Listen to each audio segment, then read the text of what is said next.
everyone, Caroline here.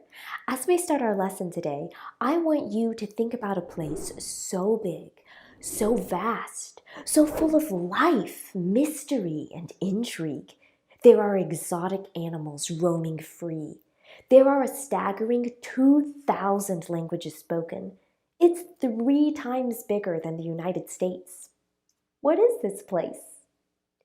We are talking about none other than the continent of Africa. This is a good time to remind you to get out your PDF because it's time to write. Take a minute to jot down the answer to this question. What comes to your mind when you think of Africa? Please pause the video. The mere mention of the continent conjures up a wide variety of mental images and maybe a catchy 80s song. You know the one. Think about the sights and sounds that came to your mind when you answered the opening question. Would you generally classify yours as positive or negative? Take a minute to classify your responses. Put a plus sign next to items with more of a positive connotation and a minus sign next to items with more of a negative connotation. After categorizing your items, think about this question. Was your list more positive or negative? Explain. Please pause the video. You actually may have plenty of both, and there's a good reason for that. Africa is complicated. It's been home to some of the world's greatest civilizations. It has immense natural beauty. Its people are renowned for their hospitality.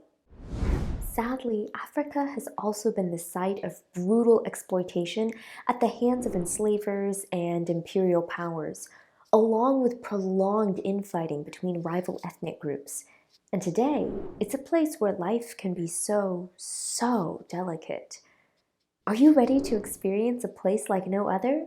Come with me, explorers. Let's journey to Africa.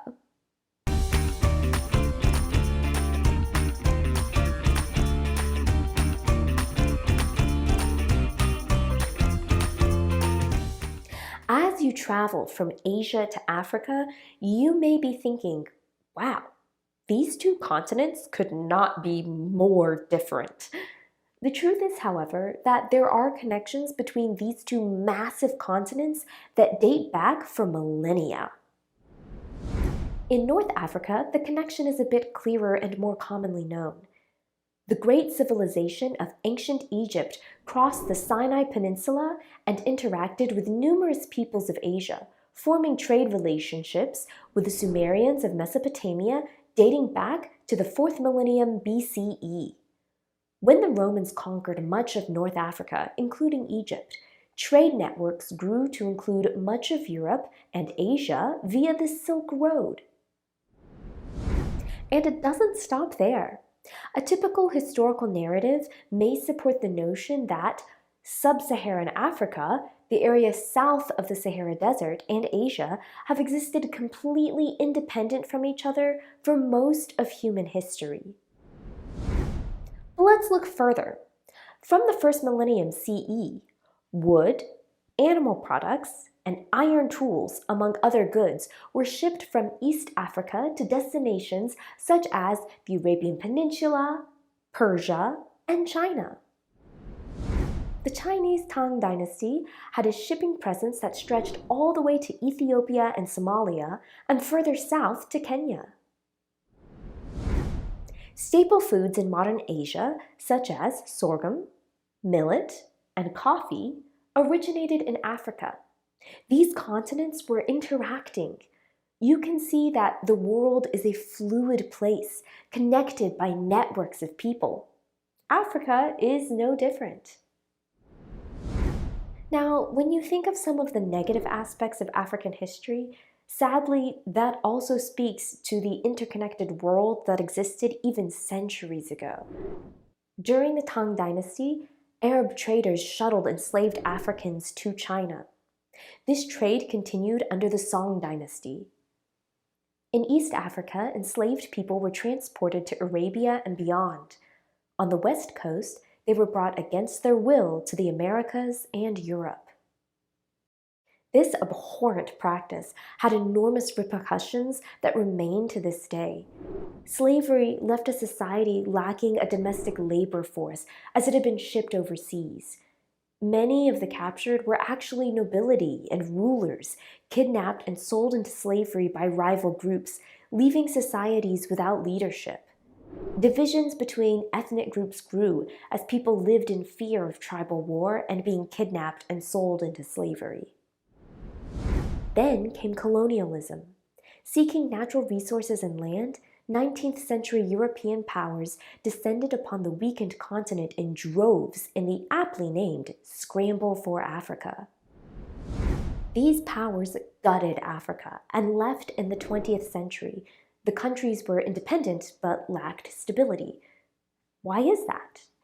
Well, like everything on the continent, it's complicated. For one, there are about 3,000 ethnic groups in Africa. Yep, that's right, 3,000.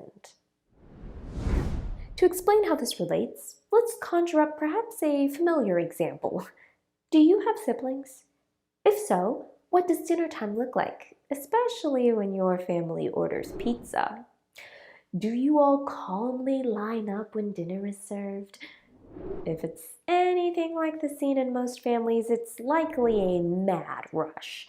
The sibling rivalry manifests itself as elbows are thrown and the sprint for the dinner table is on. Yeah! It was the same in Africa. Remember that this was a scramble. These countries were hungry for land and power. They viewed the continent simply as something to be consumed, and they were not about to be the ones left with just a small slice. As a result, it's not surprising that all these borders that exist today, well, they're just remnants of hastily drawn European boundaries created in ignorance of the existing ethnic homelands as they were racing to the dinner table. This left hundreds and hundreds of groups with their homelands split between multiple countries. As you can imagine, this has resulted in conflict. Additionally, imperialists ruled in a way that allowed them to extract wealth and resources from the nation. Once they left, the new rulers imitated that system, viewing authority as a way to extract wealth from the nation. As a result, corruption is a major problem in many African nations, and rebellions against the government are not uncommon. Due in part to this instability, poverty exists on a scale unmatched by any other continent. Phew! So, as you can see, Africa is a fascinating, wonderful, and yet deeply scarred continent. But an important point to remember is that Africa is quite diverse. Some people think of Africa as not a continent, but a single country. 3,000 ethnic groups, 2,000 languages, 54 official countries? Ha! Geographers, you know better. That should tell you all you need to know. We're introducing Africa to you right here, but consider this. If you took South America, Europe, and Greenland and put them all together, that landmass would still not be as big as the African continent. In sub-Saharan Africa, unique cultural nuances don't just exist when you cross a country's border. Each individual village has unique traditions. And what about religion? Did you know that over 500 million Muslims live in Africa? Yeah, for real. And that means that when we enter Africa, not every experience is the same. Some students grow up in the city, some in the rural villages, some grow up with plenty, and others grow up without everything that they need. Does that sound familiar?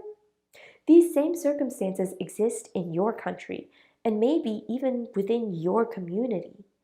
As we break down this massive, beautiful continent, you'll discern its nuances. To put it in perspective, what did we learn was America's favorite foreign food? That's right, Americans love European food. Wait, what's European food?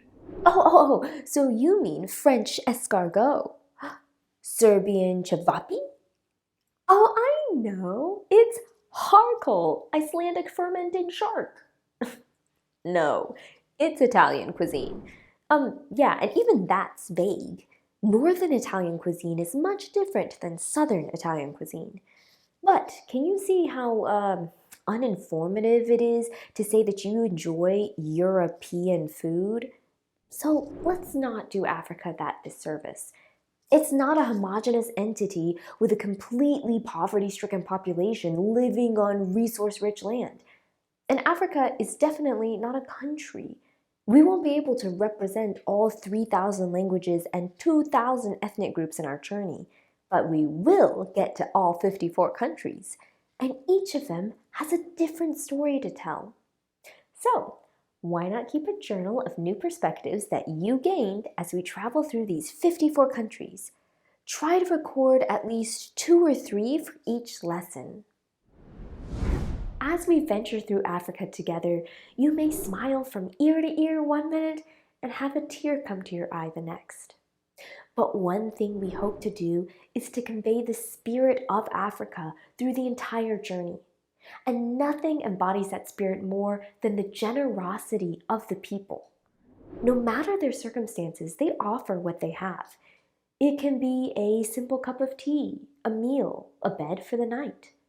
This spirit of hospitality is embodied by the national motto of Kenya, Harambe. This Swahili word means simply all pull together. What this means is that each person must follow an unwritten code of generosity and responsibility to look out for the common good. Regardless of your race, background, or class, if you are in need, someone will lend a hand. That, my friends, is the true spirit of Africa. So, are you ready for this adventure? Let's get in the Jeep, grab your binoculars, your map. It's time to go on safari in Africa. Hey, hey.